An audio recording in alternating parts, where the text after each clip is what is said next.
Olá, pessoal. E aí, com relação às questões, quais foram as questões dissertativas cobradas aí pelo examinador no exame 24 da OAB?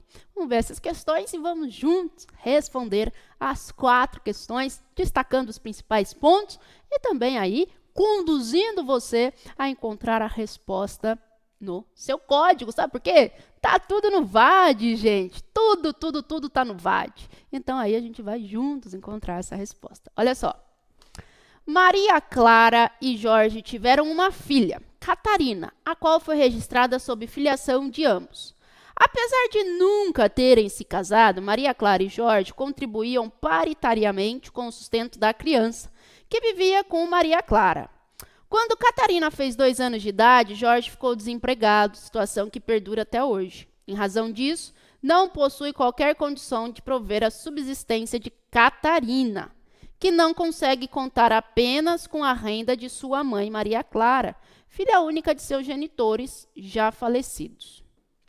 Jorge reside com sua mãe, Olívia, que trabalha e possui excelente condição financeira. Além disso, Catarina possui um irmão mais velho, o Marcos, capaz e com 26 anos, fruto do primeiro casamento de Jorge. Então, Catarina é a criancinha. Então, significa que a criancinha é filha da Maria Clara e do Jorge. E aí o enunciado veio falar que a Maria Clara e o Jorge, juntos, sustentavam a criança. Só que aí o Jorge ficou desempregado. E o dinheiro só da Catarina, mais da Maria Clara, não está dando mais para prover a subsistência de Catarina. E aí fala que Maria Clara não tem pais, que os pais da Maria Clara já morreu. Agora o Jorge está morando com a mãe. E além disso, Catarina tem um irmão mais velho, que é o Marcos, que é filho também do Jorge, que também tem sólida situação financeira. Pessoal, pela leitura aqui, nós estamos diante de uma questão que tem aí como tema o quê? Qual que é o tema envolvido nisso? Primeiro, nós fizemos a leitura. E na leitura, por que eu estou fazendo isso? Porque eu tenho uma técnica de resolução de questões que eu vou aplicar com vocês. Pela leitura, nós encontramos que é algo relacionado ao quê? Cadê? Subsistência. Subsistência de Catarina. Então, se eu fiz aqui a minha leitura, olha só que legal, leitura. E na minha leitura, eu já consegui identificar que eu estou diante de um problema. E este meu problema, então, leitura está feita. E este meu problema é um problema de direito material ou processual? Eu estou falando em questão relacionada a alimentos. E eu estou falando, durante a leitura aqui da questão 1, que existe algum processo, de alguma questão processual a se resolver? Ainda não. Então, eu estou falando do direito material, o enunciado. Então, a minha problemática, ela é de direito material. E agora?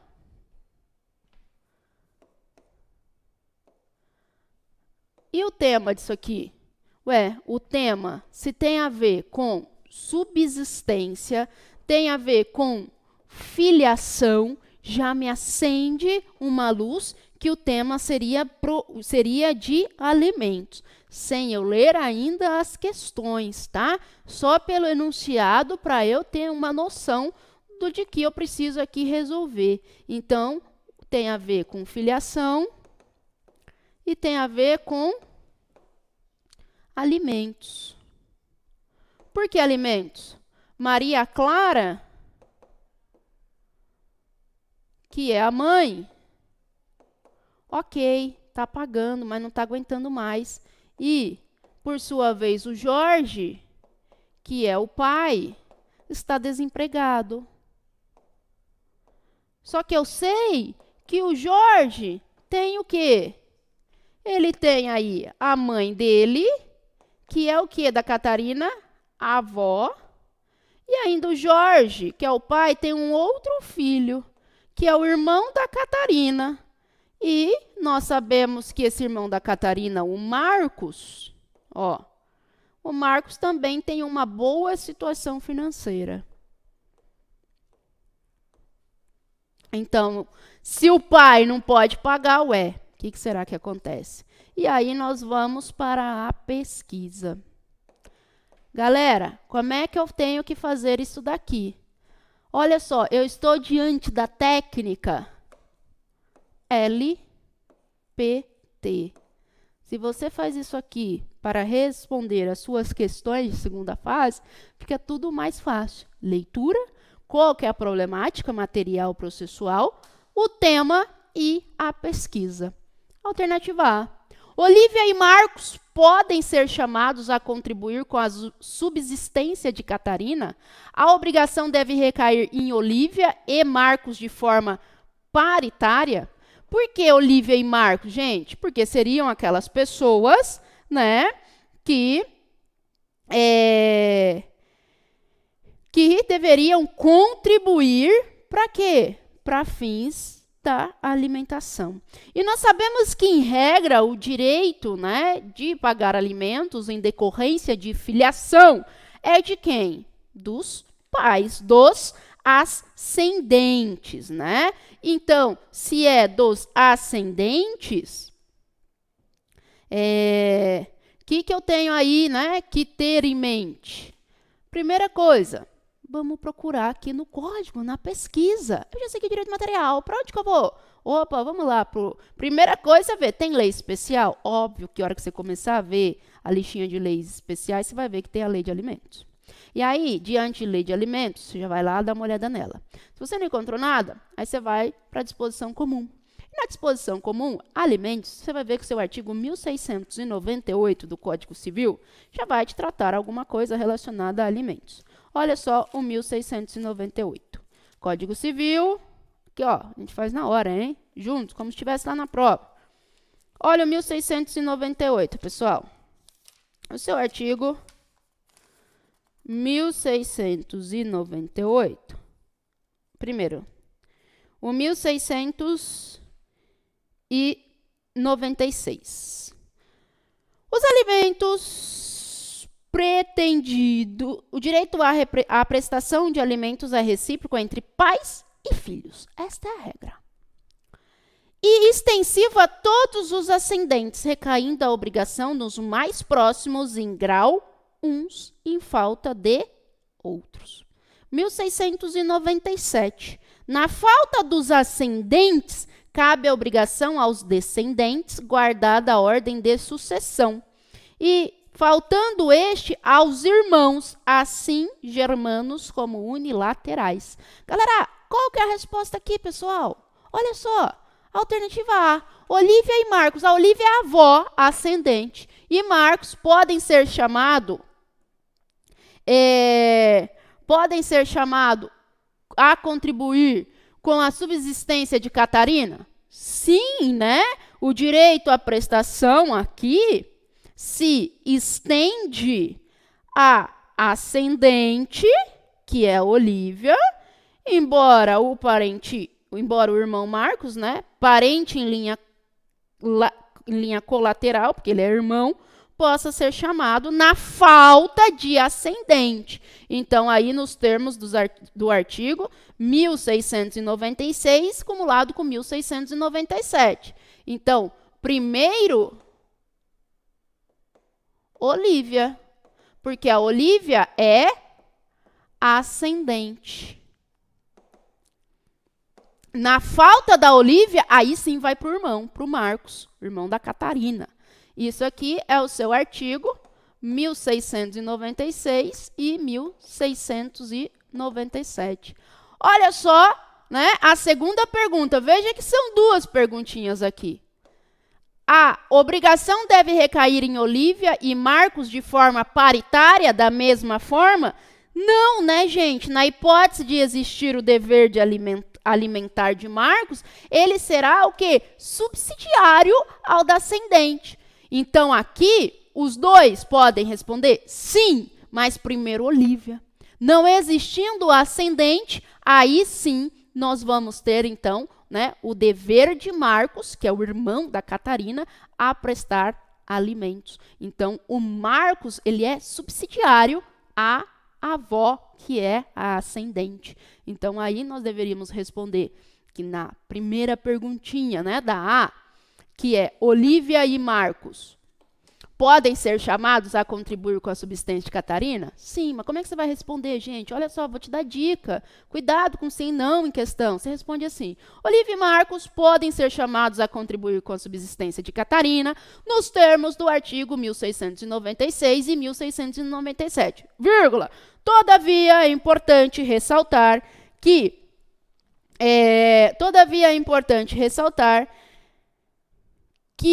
Marcos, vírgula, irmão, vírgula, somente será chamado na falta de ascendente, no caso, Olívia, trabalhe os elementos do enunciado. Olha a segunda perguntinha. A obrigação deve recair em Olívia e Marcos de forma paritária?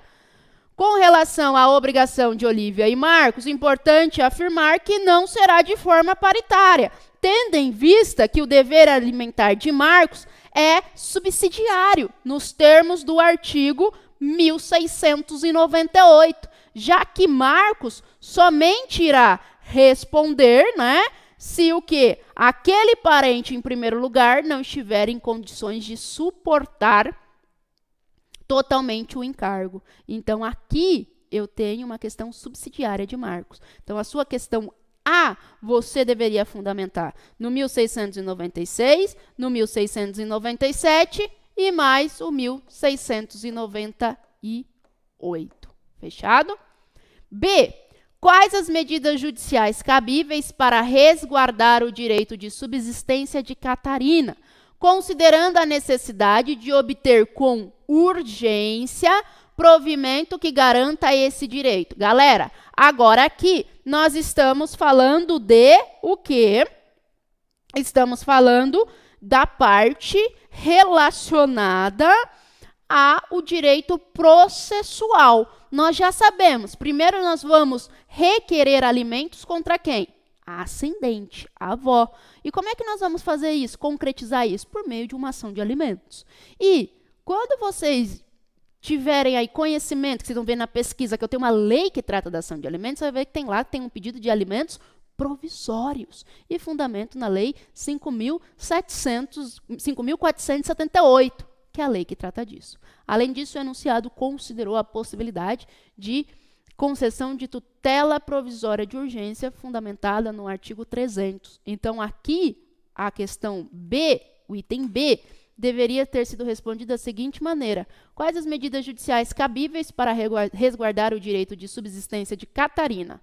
Ação de alimentos,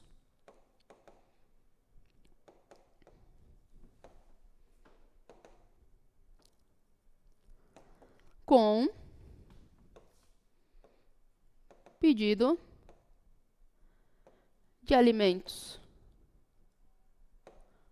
O quê? Provisórios.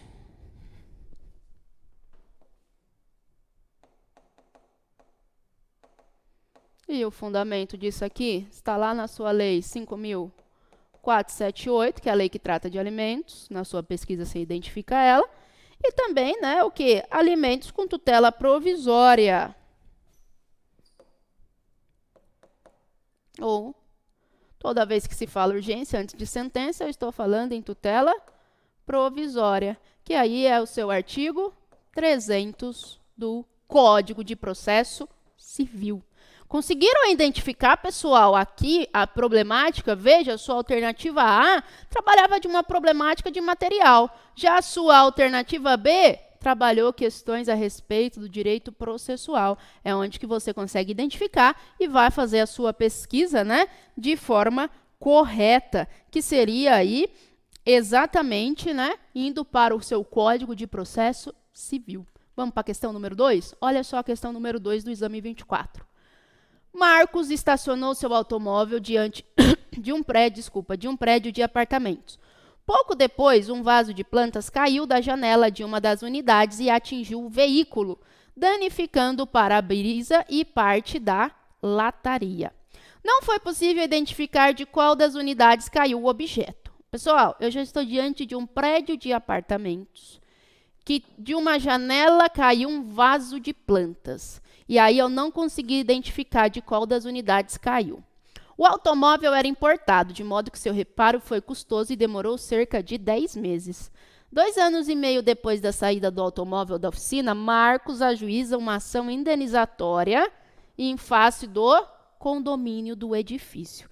Pessoal, indenização tem a ver com responsabilidade civil, que tem a ver também aqui com questão relacionada, né, de quem é a responsabilidade civil do condomínio. Já diante disso, pela leitura, check, então já fizemos a leitura, a problemática, somente aqui no enunciado, eu já sei que tem uma ação, então eu estou diante de uma problemática material e processual. E aí, vamos ver, né, a pergunta, para saber o tema que nós vamos pesquisar, mas só que eu já tenho uma luz, que é a responsabilidade civil envolvendo o condomínio.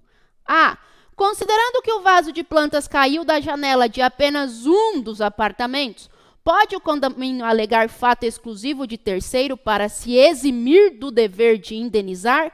Galera, pelo nosso LP, leitura, problemática, tema e pesquisa, feito, problemática. Aqui significa, então, que quer saber o quê? Fato exclusivo de terceiro para se eximir do dever de indenizar. A minha problemática é material. E aqui o tema é responsabilidade civil de condomínio. E a pesquisa, então, nós vamos cair lá no Código Civil, lá no nosso artigo 900 e... Deixa eu ver o artigo que trata aí a respeito da responsabilidade civil em condomínio. Tema com bastante abordagem na segunda fase, tá? 9... Olha lá, o 927 começa a tratar. E o 938, ele vem falar de que aquele que habitar prédio ou parte dele responde pelo dano proveniente das coisas que dele caírem ou forem lançadas em lugar indevido. Olha só, veja bem, eu consigo identificar de onde caiu? Não. Então, significa que todo mundo vai responder. O condomínio é responsável, ele não consegue identificar aquela pessoa específica que deveria ter o que? Ser responsabilizada, caso ela fosse identificada. Então, eu estou aqui diante de uma responsabilidade do condomínio. O condomínio, depois que vê lá as coisas, vai ver quem foi, de que parede, de que andar que caiu. Se eu não tenho como fazer isso, então tem uma responsabilidade do condomínio como um todo. Portanto, aqui a alternativa, desculpa, a sua resposta, né? Não tem alternativa na questão, alternativa A, na questãozinha A, eu deveria responder o quê? Coloquem aí. Deixa eu só voltar para a lousa que eu não estou conseguindo, mas... Considerando que o vaso de plantas caiu da janela de apenas um dos apartamentos, só que o enunciado falou que não foi possível identificar a unidade. Pode o condomínio alegar fato exclusivo de terceiro para não pagar nada? Óbvio que não. Não, admite-se a responsabilização de todos os moradores quando não se puder identificar a origem do objeto, como autoriza o 938. Veja o 938, aquele que habitar prédio ou parte dele, então todo mundo que mora lá será o quê? Responsabilizado, tá? Então aqui, condomínio para se eximir não podia falar de fato de terceiro. Não. Tendo em vista de não ter sido identificado, o condomínio responde perante aí Marcos, né? 938 do Código Civil. B. Após a contestação, ao perceber que a pretensão de Marcos está prescrita, pode o juiz conhecer de ofício dessa prescrição, se nenhuma das partes tiver se manifestado a respeito. Galera, muita gente aqui perde tempo indo para onde? Lá para o seu Código Civil, porque vê prescrição. Mas aqui ele quer saber a parte processual. Ele quer saber Conhecer de ofício de prescrição. Eu posso isso? Óbvio que não, né? Que eu vou estar que prejudicando a parte contrária. E nos termos do artigo 10 e 487, parágrafo único do CPC, o juiz somente poderá o quê? Se manifestar a respeito de prescrição após ouvir a parte contrária, tá?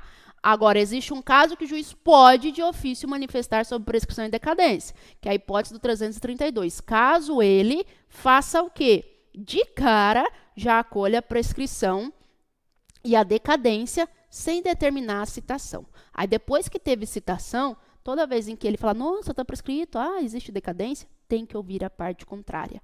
É isso que fala o seu artigo 10 e o seu artigo 487, parágrafo único, diante do princípio da vedação da decisão surpresa. Então, a partir do momento que eu tive a citação, sempre aí a parte contrária tem que ser intimada para se manifestar nos autos, tá certo? Portanto, a alternativa correta, o fundamento correto seria o artigo 10 e o 487, parágrafo único. Vamos para a próxima questão? Questão de número 3.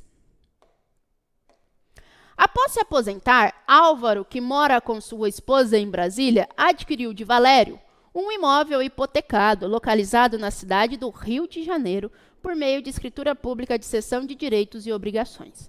Com a intenção de extinguir a hipoteca, Álvaro pretende pagar a dívida de Valério, mas encontra obstáculos para realizar o seu desejo, já que a instituição credora hipotecária não participou da aquisição do imóvel e alega que o pagamento não pode ser realizado por pessoa estranha ao vínculo obrigacional. Qual é a medida judicial mais adequada para assegurar o interesse de Álvaro? Pessoal, quer saber o quê? Fizemos a leitura, da leitura nós chegamos em uma problemática processual, porque quer saber qual é a medida judicial. Toda vez que uma questão sua trata disso daqui, quer saber de questões relacionadas a processo civil, tá? E além disso, como é que nós vamos assegurar o interesse de Álvaro? O que o Álvaro quer fazer? Extinguir uma hipoteca e o Álvaro pretende pagar a dívida de Valério. Só que a instituição fala, não pode receber não. Então, significa que a instituição não quer o quê?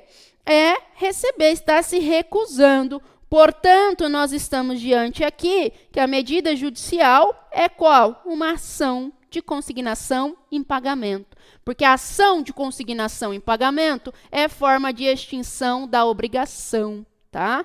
A ação de consignação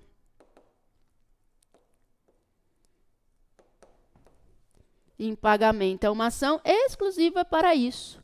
E aqui o nosso amiguinho Álvaro, ele é um terceiro interessado que, por disposição do artigo 539, tem legitimidade para o quê? Para propor esta ação de consignação em pagamento 539 do CPC e também, por se tratar de execução, vocês vão ver lá no 304 do Código Civil também ser possível. Esta daí era a sua resposta.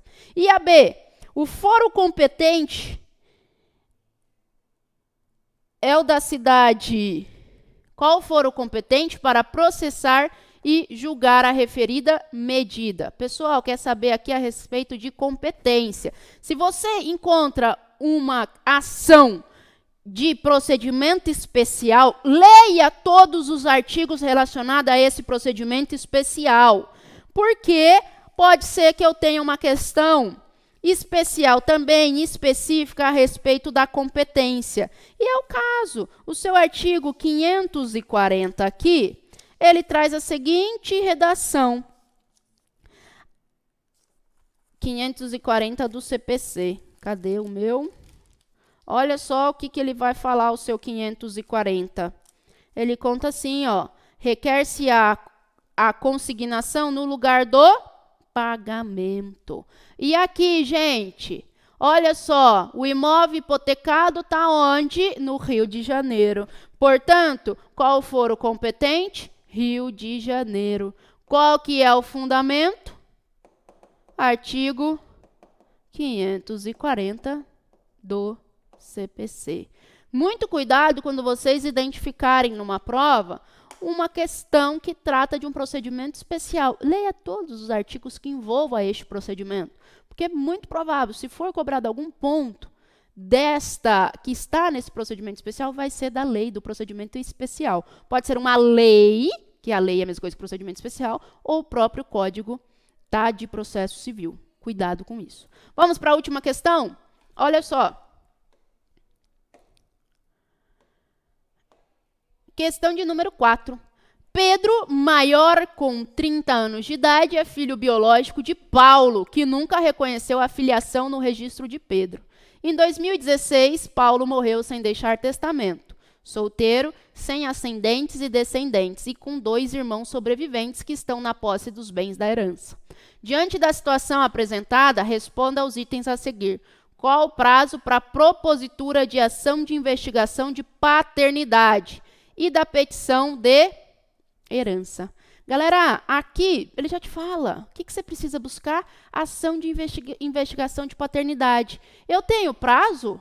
Tenho um prazo para propor? Prazo de propositura, eu estou falando em prazo prescricional. E eu tenho aqui uma questão relacionada a prazo prescricional no que diz respeito à investigação de paternidade? Não, né? Vocês vão começar a verificar e vai ver que é imprescritível. Imprescritível. Eita. A ação de investigação de paternidade.